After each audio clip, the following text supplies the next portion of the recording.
pecado, na verdade, ele é uma dívida que nós temos para com o diabo.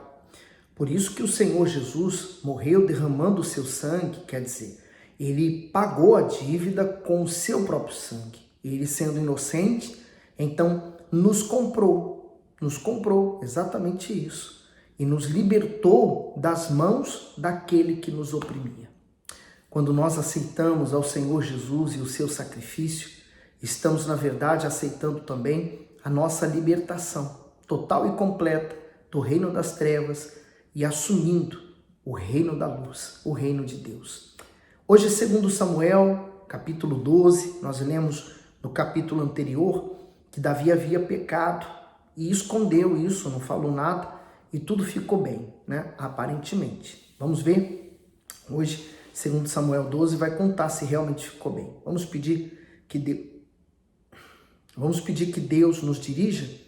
Ó Deus, meu Pai, que nós possamos estar sempre atentos a ouvir exatamente o que o Senhor quer falar conosco. Assim como o Senhor enviou o profeta Natã a falar com Davi para que ele voltasse, né, à realidade e conseguisse ver o erro que ele cometeu, também a nós. Não nos deixe ficar prostrado nos nossos pecados, mas nós queremos que o teu sangue nos lave, nos limpe e nos purifique para que possamos servir ao Senhor. Meu Deus, esteja aqui conosco, nos abençoa nesta meditação. Versículo 1. E o Senhor enviou Natã a Davi, e apresentando-se ele a Davi, disse-lhe: havia numa cidade 2 homens, um rico e outro pobre. O rico possuía muitíssimas ovelhas e vacas, mas o pobre não tinha coisa nenhuma, senão uma pequena cordeira que comprara e criara, e ela tinha crescido com ele e com seus filhos. Do seu bocado comia, e do seu copo bebia, e dormia em seu regaço, e a tinha como filha. E vindo um viajante ao homem rico, deixou este de tomar das suas ovelhas e das suas vacas para assar para o viajante que viera a ele, e tomou a cordeira do homem pobre e a preparou para o homem que viera a ele. Então o furor de Davi se acendeu em grande maneira contra aquele homem, e disse a Natã: vive o Senhor, que digno de morte é o homem que fez isso. Na verdade, o profeta estava apenas contando uma história, né, em sentido figurado, do que ele havia feito, né? Mas olha a reação de Davi, né, perante a injustiça que foi cometida para com esse homem. A reação dele foi que deve ser morto esse homem rico. Vamos continuar. Pela cordeira tornará a dar o quadriplicado, porque fez tal coisa e porque não se compadeceu. Então disse Natã a Davi: tu és este homem. Assim diz o Senhor Deus de Israel: eu te ungi rei sobre Israel, e eu te livrei das mãos de Saul. Sabe o que eu acho engraçado? Às vezes, né, nós pastores fazemos reuniões e por vezes nós falamos coisas que a pessoa, ao ouvir, ela tem a sensação de que nós estamos falando dela, da vida dela, ou que alguém nos contou a respeito dela, ou que alguém, né, por exemplo, um obreiro atende uma pessoa e o obreiro falou: olha, aquela pessoa ela está fazendo isso e isso, e nós falamos na reunião e ela pensa: olha, o pastor está mandando um recado para mim, o pastor está mandando um recado disso, disso, disso. Sinceramente, não, porque se você olhar bem aqui, Davi não entende. Ele não entendeu que o recado era para ele. Ele não entendeu que foi ele quem fez essa maldade, né? Ele não compreendeu. Então, o profeta teve que ser bem claro para ele: tu és este homem. Assim também, não entenda que o pastor, ele está mandando um recado para você. E ainda que esteja, o recado que está sendo dado, tenho certeza que vem do Espírito Santo. Então, não adianta você ficar inconformado, chateado, aborrecido com o homem de Deus. Ele está falando através de Deus para alertar e querendo o seu bem, porque ninguém aqui está querendo o mal de ninguém. Quando você vai na igreja, há um homem, há uma mulher de Deus lá, que Deus ungiu e preparou para ajudar você, não para fazer o mal. Mas a sua reação diante de como você está recebendo aquilo, Deus também está vendo. Olha só, no 8, e te dei a casa de teu senhor e as mulheres de teu senhor em teu seio, e também te dei a casa de Israel e de Judá. E se isto é pouco, mais te acrescentaria tais e tais coisas. Por que, pois, desprezaste a palavra do Senhor, fazendo mal diante dos seus olhos? A Urias, o heteu, feriste a espada, e a sua mulher tomaste por tua mulher, e a ele mataste com a espada dos filhos de Amon. Agora, pois, não se apartará a espada jamais da tua casa, porquanto me desprezaste e tomaste a mulher de Urias, o heteu, para ser tua mulher. Tá vendo? A lei do retorno. Tudo que nós plantamos vai haver o retorno. E o próprio Deus falou, agora não apartará mais a espada de ti. Quer dizer, vai sempre haver confusão na família dele. E houve, de fato houve. Então, quer dizer, não é Deus amaldiçoando, porque não existe maldição sem causa. A atitude dele, o que ele fez, então provocou isso, né? Então, você não pode culpar Deus pelo resultado que está a sua vida hoje. Foram as suas escolhas. Então a gente não pode, se minha vida está má hoje, a culpa não é de Deus, a culpa é minha. Eu fiz más escolhas. Ele diz no 11, assim diz o Senhor, eis que suscitarei da tua própria casa um mal sobre ti, e tomarei tuas mulheres perante os teus olhos e as darei ao teu próximo, o qual se deitará com tuas mulheres perante este sol, porque tu fizeste em oculto, mas eu farei esse negócio perante todo Israel e perante o sol. De fato, o filho dele veio fazer isso, aos olhos de todos. O comentário do versículo 1 ao 12 diz, Deus enviou Natã a Davi. O tempo havia passado e Davi imaginava que tudo estava sob controle. Urias estava morto e ele casado com Betsabá, sem que ninguém soubesse do ocorrido. Aparentemente tudo estava resolvido, mas não para Deus, que não aceita a injustiça e não inocenta o culpado. Ele enviou o profeta para despertar Davi do sono espiritual que o impedia de enxergar o seu pecado. O Altíssimo não desprezou o rei, embora este tenha desprezado a sua palavra.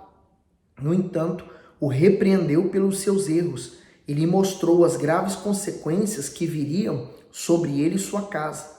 Precisamos saber que, no momento em que uma pessoa desobedece às Escrituras, grandes lutas, problemas e aflições se levantarão contra ela. E daí nós não podemos nos queixar com Deus. Deus pode nos livrar, Ele nos perdoa, mas Ele não inocenta o culpado. No 13, então disse Davi a Natã, pequei contra o Senhor.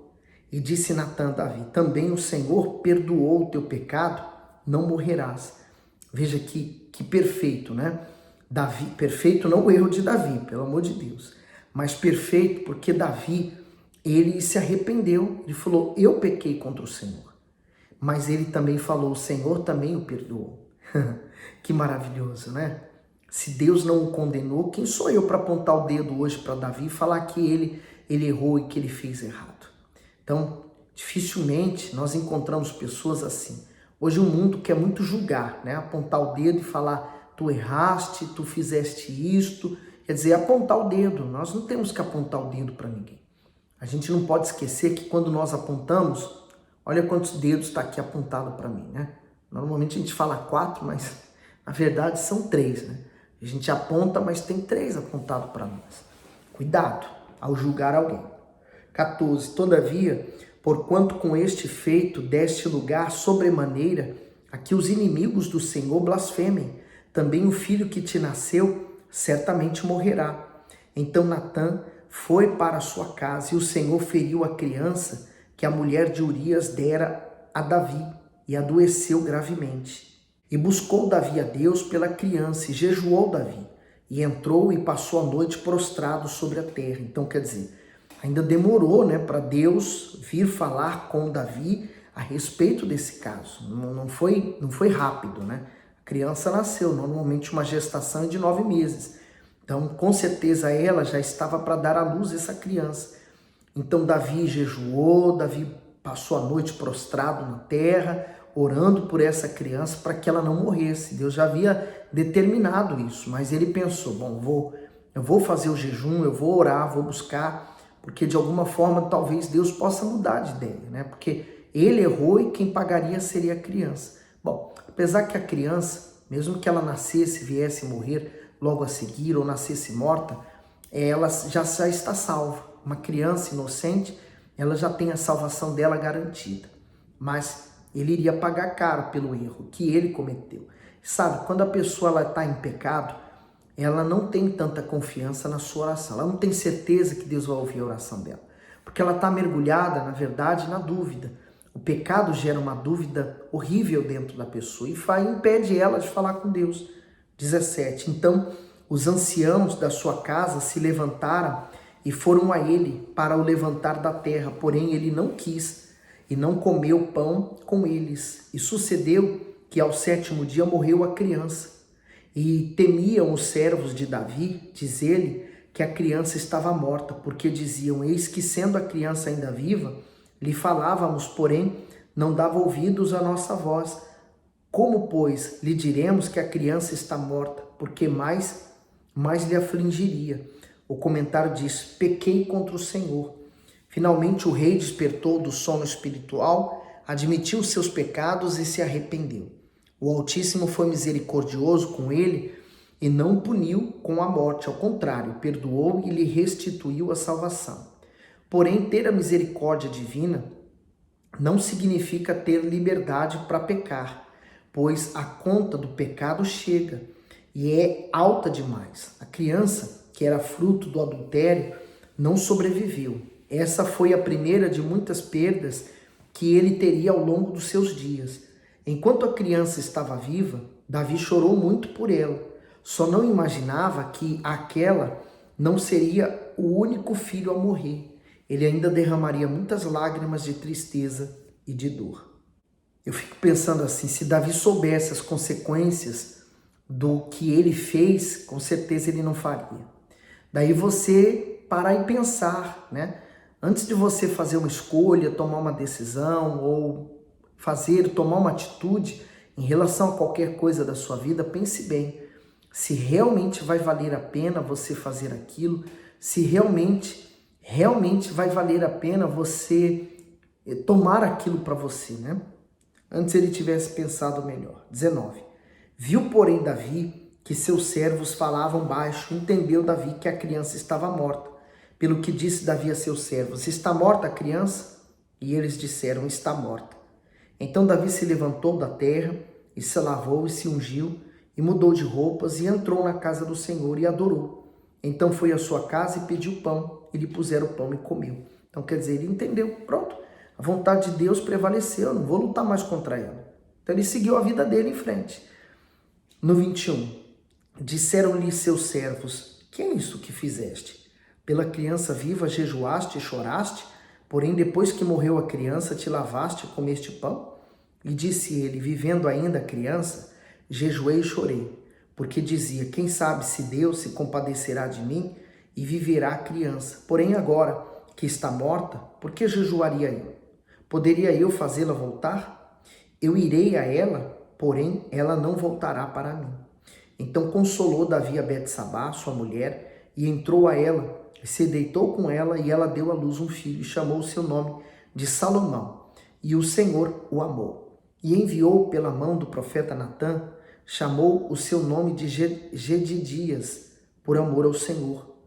Ora, pelejou Joabe contra Rabá, dos filhos de Amon, e tomou a cidade real. Então mandou Joabe mensageiros a Davi e disse: pelejei contra Rabá, e também tomei a cidade das águas. Ajunta, pois, agora o restante do povo, e cerca a cidade, toma, para que, tomando eu a cidade, não se aclame sobre ela o meu nome. Então ajuntou Davi a todo o povo, e marchou para Rabá, e pelejou contra ela, e a tomou, e tirou a coroa da cabeça do seu rei, cujo peso era de 1 talento de ouro, e havia nela pedras preciosas, e foi posta sobre a cabeça de Davi. E da cidade levou muito grande despojo.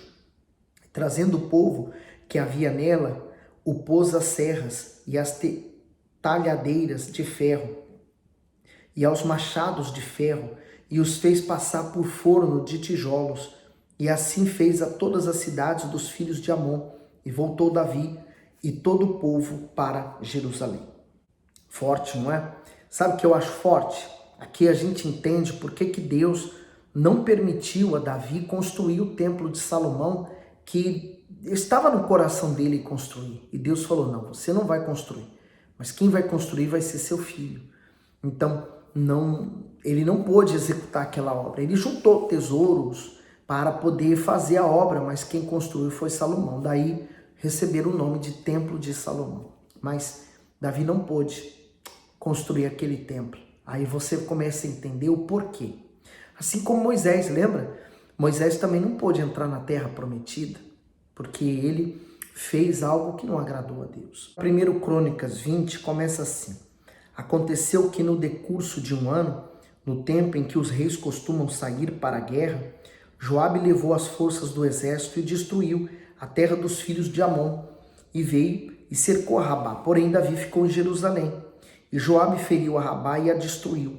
Davi tirou a coroa da cabeça do rei deles e achou nela o peso de 1 talento de ouro, e havia nela pedras preciosas, e foi posta sobre a cabeça de Davi, e levou da cidade muito grande despojo.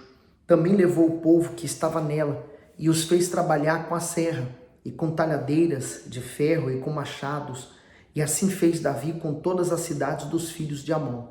Então voltou Davi com todo o povo para Jerusalém. E depois disso, aconteceu que, levantando-se guerra em Gezer com os filisteus, então Sibecai, o Uzatita, feriu a Sipai, dos filhos do gigante, e ficaram subjugados. E tornou a haver guerra com os filisteus. Euhanã, filho de Jair, feriu Alami, irmão de Golias, o giteu, cuja haste da lança era como o eixo de tecelão. E houve ainda outra guerra em Gate, onde havia um homem de grande estatura, que tinha 24 dedos, 6 em cada mão e 6 em cada pé, e que também era filho de gigante, e injuriou a Israel. Porém Jonatas, filho de Simei, irmão de Davi, o feriu. Estes nasceram o gigante em Gate, e caíram pela mão de Davi e pela mão dos seus servos. Os próximos vídeos nós vamos ler um pouco a respeito dos salmos que Davi escreveu depois do pecado que ele cometeu. Nós vamos ver como ele se comportou espiritualmente para se voltar para Deus. Os Salmos é um excelente livro, né? Porque ele mostra o relacionamento do salmista para com Deus. Então vamos meditar, e tenho certeza, o Espírito Santo vai falar muito forte com você. Ele tem falado comigo, e você? Que Deus tem falado consigo? Coloca aí no comentário, tá bom? Não deixa de dar o seu gosto, ele nos ajuda a espalhar mais o vídeo, e naturalmente eu peço que você mande esse vídeo para mais pessoas. Vamos evangelizar através dele, tá bom? Que Deus continue abençoando e iluminando sua vida sempre. Fique bem.